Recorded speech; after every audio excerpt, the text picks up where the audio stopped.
Não estamos plugados em nenhuma instituição financeira. Isso nos dá a liberdade de levar a informação sem nenhum viés e sem conflitos de interesse.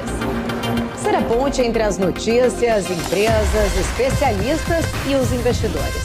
Tudo de uma forma dinâmica e com uma pitada de bom humor. Informação que gera valor, você sempre vai encontrar na BMC News.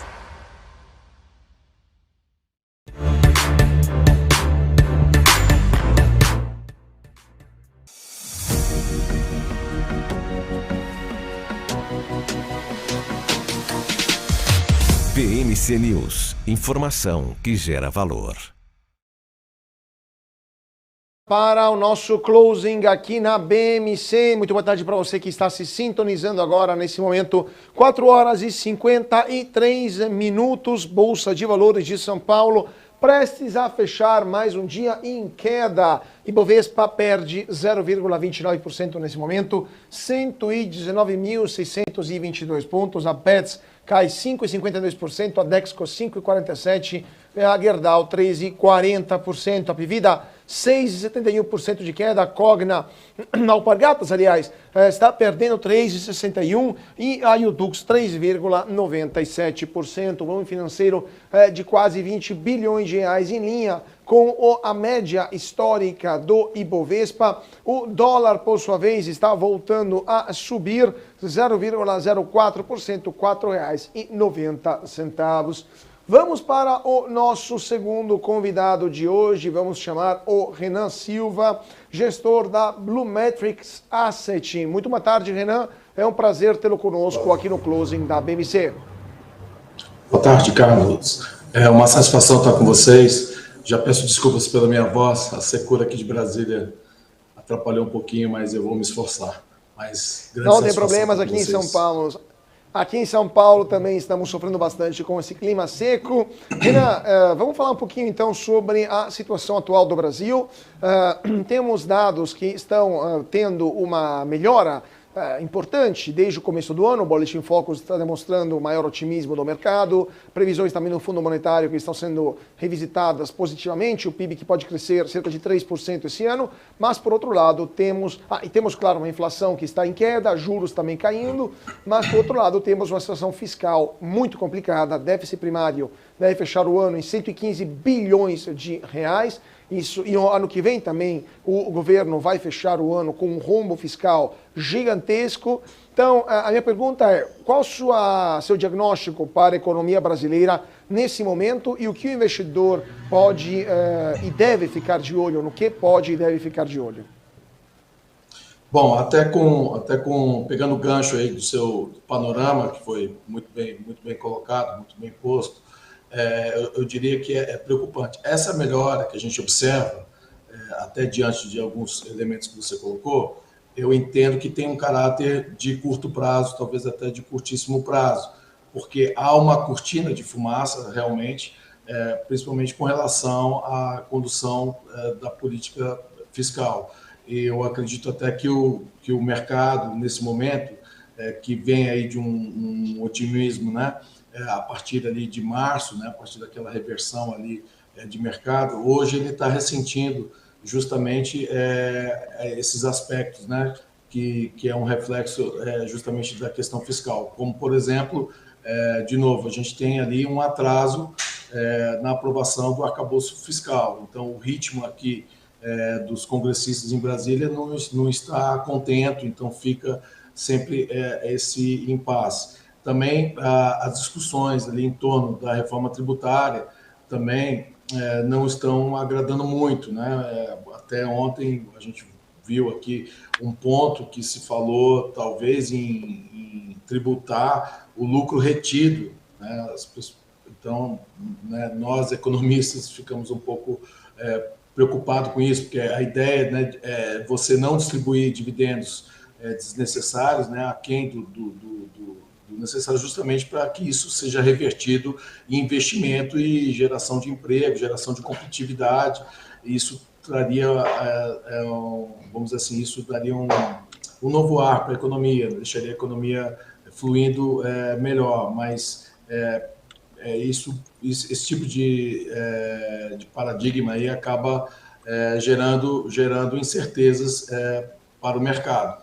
Agora, você tem razão, realmente, quando a gente olha a Bolsa, a gente vê uma Bolsa descontada, com PL histórico, né, muito atrativo, ao mesmo tempo que você também tem uma taxa de juros bastante elevada, com um juros real também, né, talvez o mais alto do mundo, e isso, de fato, faz com que você tenha uma entrada de capital. Então, você tem esse otimismo com relação à Bolsa, também considerando os lucros projetados, um crescimento um pouco acima, já imputando, né, a queda dos juros já nos modelos, né, nos modelos de valuation e tudo mais. Então, isso faz com que as empresas possam ter ali, né, um upside acima realmente do esperado, mas ao mesmo tempo há muita incerteza com relação a essa questão fiscal.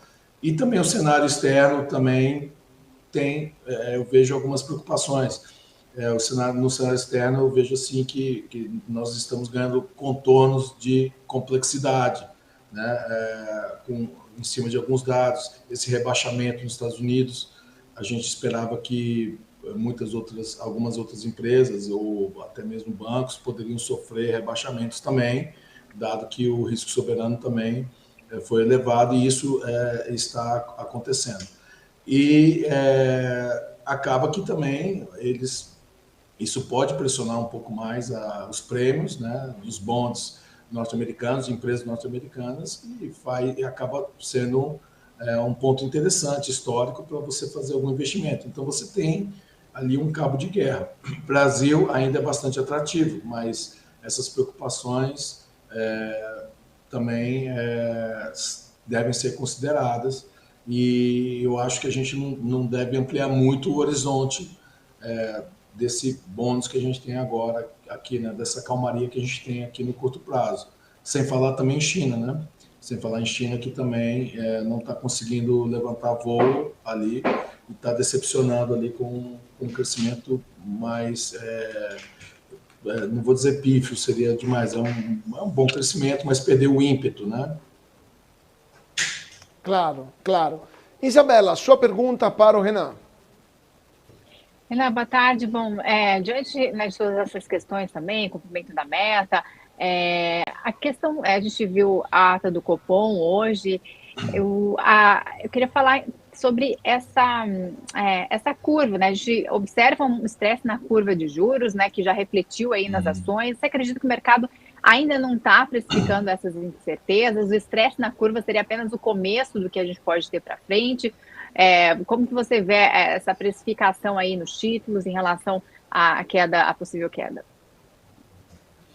Olha, bom, eu vejo que a curva, claramente, ela continua negativa, né? Que a gente chama de anormal, e ela continua assim, nesse formato, ela está bastante achatada ali em relação à curva de um mês atrás, eu vejo, né, dessa forma. Então, de fato, a curva está precificando, né, mais uma queda de 0,5%, né? O Banco Central já sinalizou que pode ter uma sequência ali, talvez o tom foi um pouco exagerado devido a essas incertezas de já praticamente contratar, né, 3 quedas de 0,5% daqui para o final do ano.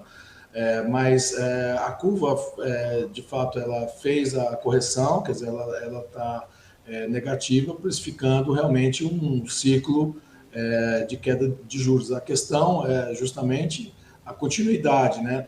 2024 para frente, que eu acho que é a grande preocupação, e Bolsa ali foi muito nessa toada, né? Dessa reprecificação da curva, né? Ali para 0,5% de queda, e outros 2 cortes de 0,5%, e agora tem que se observar alguma mudança, né, estrutural, que a gente não enxerga mudança estrutural na questão econômica. A gente continua com as mesmas falhas estruturais.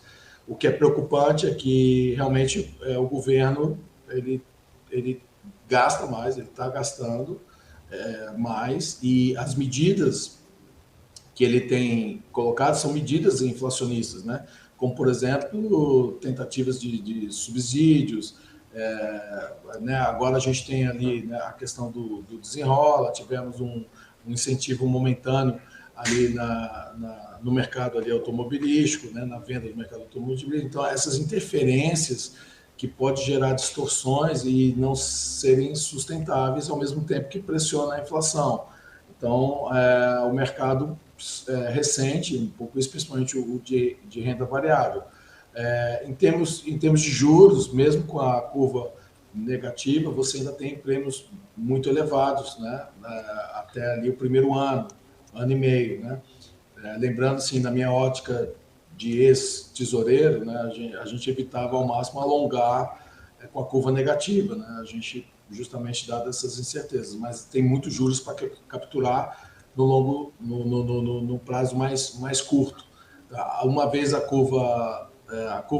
uma vez a taxa caindo de fato, né, realizando de fato, a ponta longa da curva ela deve sofrer uma correção, que a gente chama, né, dar uma chicotada lá na frente, né, na ponta longa ali, que é onde tem mais sensibilidade, é onde você poderia alongar com mais tranquilidade.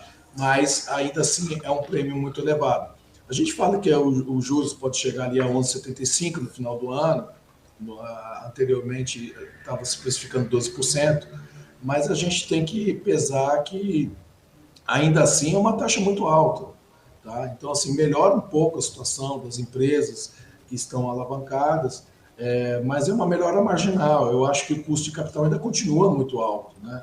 Mesmo nesse patamar. Não há perspectiva de quedas mais intensas após agora 2023. É isso que a gente tem que tentar mensurar. O governo precisa dar respostas, né, mais contundentes sobre a condução da política fiscal. Ainda está um pouco vago essa questão. Pois é, né? Falando de política fiscal, qual a sua opinião sobre arcabouço? Justamente você falou que o governo está levando adiante uma política expansionista, fiscalmente e tendencialmente inflativa. Qual é a sua opinião sobre o arcabouço fiscal, sobre a reforma tributária, sobre essa mudança que o governo quer levar adiante? Também, por exemplo, tributando distribuição de dividendos, mudando o peso da tributação do setor industrial para os serviços. Qual é a sua avaliação sobre o quadro de medidas fiscais e tributárias que o governo colocou na mesa e que estão previstas para os próximos meses? Então, com relação ao arcabouço fiscal, eu acho que o trunfo do arcabouço fiscal é que o teto de 2,5%, ele é um teto abaixo da média histórica dos gastos, né, acima da inflação que o governo vem apresentando anos anteriores. Esse seria um trunfo. Mas essa política de simplesmente buscar garantir maiores gastos, quando o Brasil não tem espaço para gastar, nesse nível de dívida que nós estamos, eu acho um pouco preocupante, né? Eu, particularmente, era mais favorável ao teto antigo de gastos. É claro que aquele teto, a gente estava numa fase de aprendizado, né? Porque realmente você teria que ter algum tipo de flexibilidade justamente para excepcionalidades, como aconteceu no Covid. Então, você deveria ter margens ali de negociação, ou então, como é feito nos Estados Unidos, uma negociação que inclui, né, os gastos com juros, mas anualmente, feito isso anualmente, garantindo ali realmente o equilíbrio fiscal. Esse modelo ele pode se exaurir rapidamente, eu vejo, né, bater ali no teto rapidamente, e talvez não atenda muito bem a condução da política fiscal, ao mesmo tempo que é de difícil aplicabilidade. Tá? Com relação à reforma tributária, eu entendo que é o seguinte, no cômputo geral, você tem que baixar os impostos no Brasil. No Brasil, os impostos estão inadequados. Se você considerar renda, né, e o grau de imposto, e comparar com os pares do Brasil e até mesmo os países desenvolvidos, nós temos com os impostos totalmente inadequados, eu vejo dessa maneira. Então, a ideia de simplesmente simplificar a arrecadação não atende. E isso eu acho que é uma preocupação, e por isso que eu falo que as melhoras que a gente vê em cima de tendência, elas têm caráter de curto prazo, porque as empresas estão muito, vamos dizer assim, prejudicadas com esse quadrante, né, em que os impostos do Brasil se encontram, né? Se a gente comparar principalmente com Coreia do Sul, Singapura, Hong Kong, Reino Unido, né, os países que têm economias de mercado mais pujantes, os impostos ficam ali até 20% ou abaixo de 18%, contra um imposto no Brasil de 34%. Então, não é simplesmente, não é tão simples assim você simplesmente desonerar a indústria e onerar os serviços, que é o setor que mais emprega. Você tem que manter ambos competitivos, mas com impostos mais justos. E isso o governo parece que não quer nem de perto falar sobre essa questão. Então, pode-se arrecadar mais, sim, com essa simplificação. No entanto, é sustentável esse grau de imposto que tem quebrado as empresas ao longo dos últimos 25 anos, 30 anos. Isso é uma reflexão que deve ser feita. Então, eu acho que o arcabouço fiscal é de difícil aplicabilidade, tá? E a reforma tributária ela deixa a desejar. Essa questão do dividendo, por exemplo, você tributar dividendo, não teria problema você tributar dividendo, como é feito em outros locais, só que você tem que desafogar outros tributos que foram colocados, que acabam deixando a empresa pouco competitiva e não cumprindo sua função de geração de emprego, como, por exemplo, os encargos trabalhistas, que são muito elevados. Então, você teria que fazer uma compensação. Quando foi tirado os impostos sobre dividendos, nos anos 90, a ideia era o governo, num país tão, vamos dizer assim, tão quebrado, né, com tantos problemas, era uma forma de garantir, antes de chegar na linha do lucro, era uma forma de garantir impostos ali para o governo sobreviver. Então, fez um deslocamento, tirou-se do dividendo, mas acabou aumentando outros impostos ali antes da linha do lucro. É isso que eu enxergo. Agora, se você voltar o imposto, você tem que achar outras maneiras de desonerar ali na operação, para que você tenha um certo equilíbrio. A vantagem de você taxar o dividendo era justamente que talvez os empresários, talvez assim, não tirassem aqueles dividendos simplesmente para sair do risco da operação e do risco Brasil. Eu posso deixar uma parte desse dividendo, esse excesso de dividendo, na empresa como lucro retido para reverter em investimentos, e você teria uma economia mais saudável, né? Que você tivesse o emprego de forma mais sustentável. É isso que eu verifico. Então, simplesmente taxar o dividendo sem criar uma compensação, eu acho que é uma espécie de joelho no pescoço das empresas que estão bastante combalidas no Brasil. Perfeito. Isabela. Agora, falando da movimentação da Bolsa hoje, né, oscilando ali com ganhos em Petrobras e Itaú, mais o exterior e a Vale estão pesando contra o índice. Eu queria que você fizesse uma análise, principalmente na questão, a gente viu aí o resultado do Itaú, apresentou um resultado ligeiramente acima do consenso, até você acredita que o mercado deve precificar aí Itaú em comparação aos seus pares, dado o nível ali de negociação, deve continuar nesse ritmo? Como é que você está vendo esses resultados aí, principalmente hoje, né? Temos esse grande banco. Sim.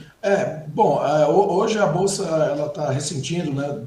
Porque os papéis que têm mais volume na Bolsa são aqueles que sofreram mais e na ponderação acaba pesando. Com relação ao Itaú, o resultado veio sensivelmente melhor do que os seus pares, tá? No entanto, me parece que há uma aversão ao risco com relação ao setor financeiro.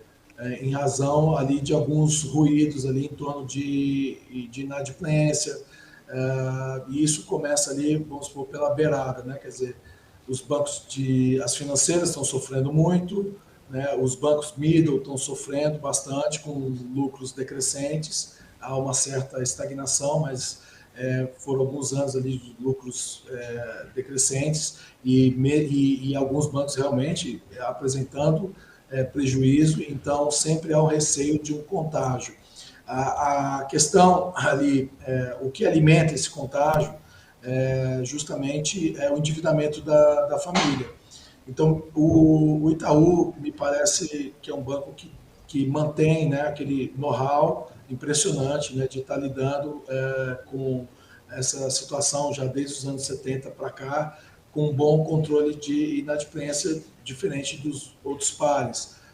Mas o setor sofre sensivelmente, a concessão de crédito ainda está prejudicada, você não pode ampliar muito a carteira de crédito, porque não há uma solução de curto prazo, né? Vamos dizer, não há varinha mágica para resolver o problema da inadimplência das famílias.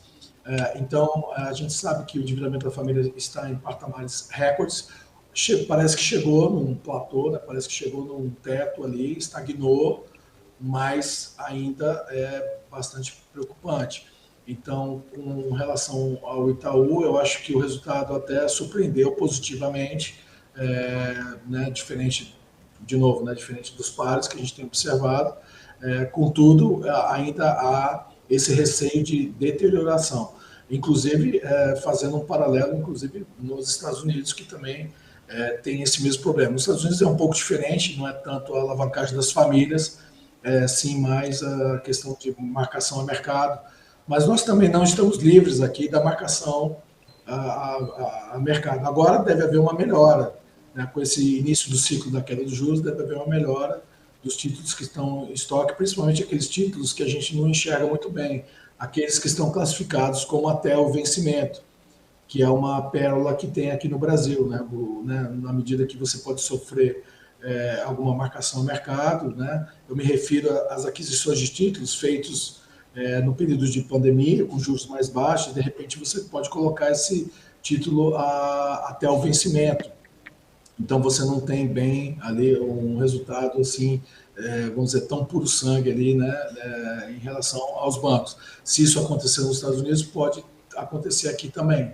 Então, eu acho que justamente essa insegurança com relação ao setor, não tanto com relação ao Itaú especificamente, tá?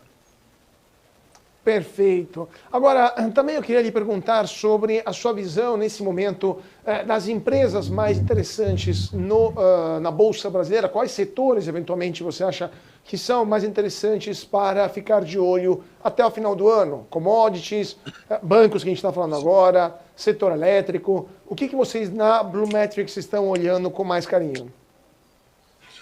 Olha, dado a situação ainda, eu acho que nós ainda sofremos efeitos colaterais de mais uma década perdida, tá? E de duas recessões severas, que foi a recessão 2015, 2016 e agora Covid. Então, a gente ainda preza muito pelos setores essenciais, com uma leve alteração do cenário. Então, agora parece bastante interessante. A gente começa a olhar para o varejo com bastante carinho. Então, por exemplo, o varejo, se é que posso dizer isso, né, o varejo alta renda é bastante interessante, porque a alta renda consegue proteger a sua renda, né, justamente com um complemento de investimentos, alguma coisa, e ela mantém um nível de consumo ali interessante. Então, setores que são sensíveis à queda de juros, mas de uma forma comedida na nossa visão. Agora, surpreende também o bom desempenho do setor de atacados, né, dos atacadões. O setor de atacado é engraçado, me parece que eles estão agrupando todas as classes agora, né? É um atacado um pouco mais não sei, um pouco mais moderno, né? O serviço ali está modernizado. Você entra no Atacadão hoje, ele parece um hipermercado, né? Ele não leva atacado. Ao mesmo tempo, ele está conseguindo apresentar preços competitivos, né? Então, você tem ali a baixa renda, né? A classe média e a classe alta se reunindo, fazendo compra no atacado. Isso realmente está fazendo com que os resultados sejam também surpreendentemente melhores. E com a queda dos juros, esse é um setor que tem ali uma certa reserva de valor, vamos dizer assim. E ao mesmo tempo, são setores que estão muito descontados, que estão defasados. No setor imobiliário também a gente tem a mesma questão. Aqui, particularmente, estamos privilegiando também o setor de construção, mas alta renda também, que deve ser privilegiado com a queda de juros. Ao mesmo tempo, são aquelas famílias que têm sua renda preservada e que apresentam inadimplência menor. Agora vamos avaliando passo a passo.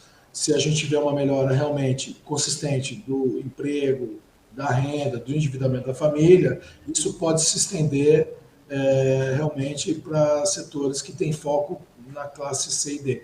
Outro setor também é o setor também de educação, também apresenta uma boa melhora e uma boa perspectiva, mas sem abandonar a base da pirâmide em termos de carteira, né? Não em termos sociais, mas sem abandonar ali os pilares dos setores essenciais, que são aqueles que funcionam melhor no Brasil, eu entendo. Claro, claro. Isabela, temos mais 2 minutinhos. Você tem uma última pergunta telegráfica para o nosso convidado? Isso que eu queria saber, assim, o que o investidor pode esperar, né? Qual a sua opinião qual a sua dica, qual seria a conclusão aí que devemos alertar aí o investidor, né? A gente viu um cenário completamente diferente no início do ano, tinha uma possível recessão nos Estados Unidos, né, questão da China, e agora a gente vê um cenário completamente diferente no segundo semestre. Qual que é a sua conclusão? Olha, eu acho que nós estamos num excelente momento em termos de janela de oportunidade, porque é a faca e o queijo na mão, vamos dizer assim. Você pode oferir resultados excepcionais com as taxas de juros, né, desde que você faça uma boa análise, e também na Bolsa de Valores. Então, como o investidor que tiver ótica de longo prazo na Bolsa de Valores pode fazer posições bastante interessantes, sem tirar ali o pé da renda fixa, diferentemente, né, dos Estados Unidos, que apesar de você ter um juro histórico melhor, né, você acaba se deslocando um pouco mais para a Bolsa de Valores. Aqui você tem prêmio nas duas alas. A questão é focar na seletividade, escolher bons ativos, né, considerando ali a análise de crédito também rigorosa, porque, né, o Brasil, de novo, né, o Brasil não é para amador. Ao mesmo tempo, você tem empresas grandes na Bolsa de Valores, né, e aqueles que têm menos aversão ao risco, que podem arriscar um pouco mais, você tem também uma recuperação das empresas mais alavancadas, mais endividadas, que com a taxa de juros menor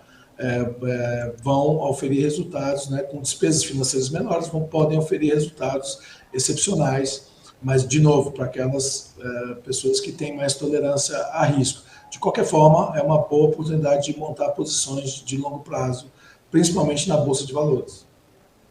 Perfeito. Então, vamos ver o que vai acontecer com os investimentos e com a Bolsa aqui no Brasil e também, dependendo do que for lá fora, quanto seremos impactados. Com certeza voltaremos a falar com Renan Silva, gestor da Blue Metrics Asset. Muito obrigado, Renan. Foi um prazer tê-lo conosco aqui no Closing da BMC.